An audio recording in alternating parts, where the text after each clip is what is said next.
Artemis Fowl came out Friday on Disney+, and I will certainly say the movie's a mess, but I'm not here to talk about that today.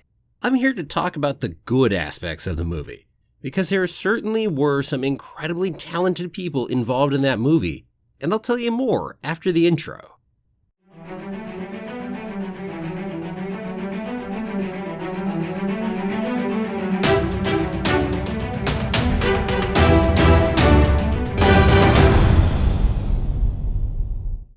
Well, hello there! My name's Jeremy and welcome back to Freeform Disney, where I talk about all aspects of Disney, from the animated movies to the theme parks to Star Wars, Marvel, and Pixar, and the TV shows, and everything else in between. And that is why it's Freeform. And keep coming back every day for new daily content.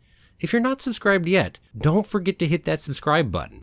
Today we're talking about Disney Plus's new movie, Artemis Fowl. Now, if you're interested in my thoughts on whether this is a good or bad movie overall, let me know down in the comments and maybe I'll talk about that in the future. Today, though, I'm choosing to look at the positive aspects of the movie, because I'm sure that plenty of people will talk about everything wrong with the movie, and I'm afraid that some of the really good work involved will be drowned beneath that onslaught. So let's dive on in. The movie Artemis Fowl is visually beautiful. Director of photography Harris Zambarloukos should be proud. I mean, just look at some of these shots here. Just wow, very nicely shot. Look at the colors. Ooh, definitely love it. Now, in case you're curious, Harris has also been a cinematographer on other movies such as Thor, Mamma Mia, and Disney's live-action Cinderella, amongst others. And his work here definitely is really good as well. Say what you will about anything else about this movie, I like the cinematography. Up next, Jim Clay was the production designer for this movie, and his concepts were brilliant. They brought to life the fairy realm and the mansion, as well as a few other locations that we had in the movie. Now, Jim Clay is certainly not new to all of this, as he was also production designer for movies such as Love Actually and The Brothers Bloom, or what I think he's probably best known for, Children of Men, a movie that lived or died based on his production design. Now look over here at Artemis Fowl. Again, whatever else you might want to say, look at this production design. They created a beautiful world. Good job to Jim Clay and everyone else that worked with him. Which, on that note, I think a nod also needs to be given to art director Andrew Ackland-Snow for ensuring that Jim's vision really comes into a reality. Now, it takes a whole bunch of people to really put these sets together and really build a world that looks like this, as well as all the other pieces that are involved in that. And certainly, I'm only talking about the production designer and the art director here, who are two of the most vital people, but don't get me wrong, lots of other people involved in that process. Now, by the way, talking about art director Andrew Ackland-Snow, in case you're curious, he previously worked on the Harry Potter saga, and I definitely see some connections between the two in terms of that art style. I mean, dang, very well done here. It gets some of that nice magical feel I get for Harry Potter also into here. Okay, so let's go ahead and talk about some of the people in the movie. First off, Dame Judi Dench is always a joy to watch, in my opinion. A great actor who can bring a life and gravitas to any character. And frankly, I think she definitely did that here too. It took me a little bit to warm up to her character, but the way Judi Dench brings it out, some more good acting right there. Josh Gad brought an interesting humor to Mulch Diggums and was definitely a fun person to watch in here. Colin Farrell provided a fine performance as Artemis Fowl Sr., even for as little as he was in this movie. And relative newcomer Lara McDonnell really helped make her character of Holly Short, I think, the most interesting character in the movie.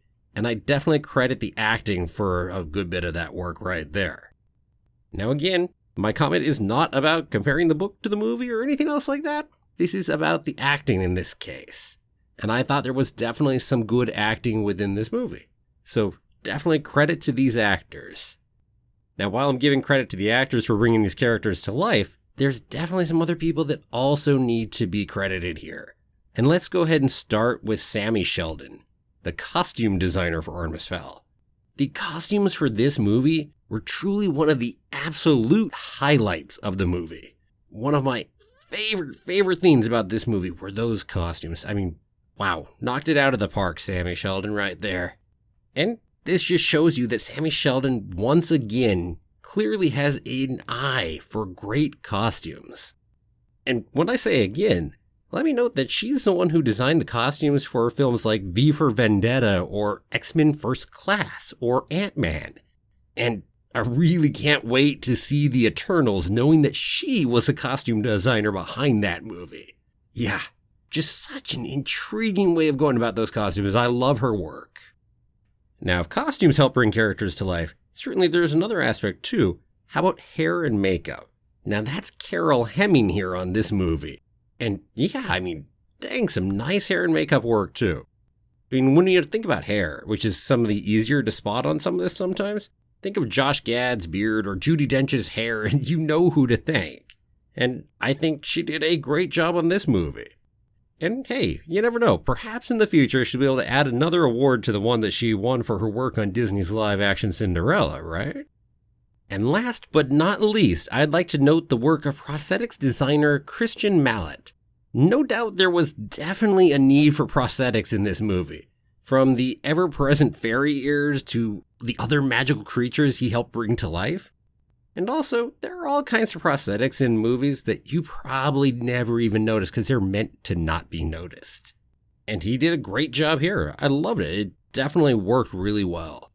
And just in case you're curious about Kristyan Mallett and his prosthetics, he's done the work for Justice League, Star Wars Episode 8, The Last Jedi, Guardians of the Galaxy, Harry Potter movies, and more. I mean, he does a lot of this, and he is good.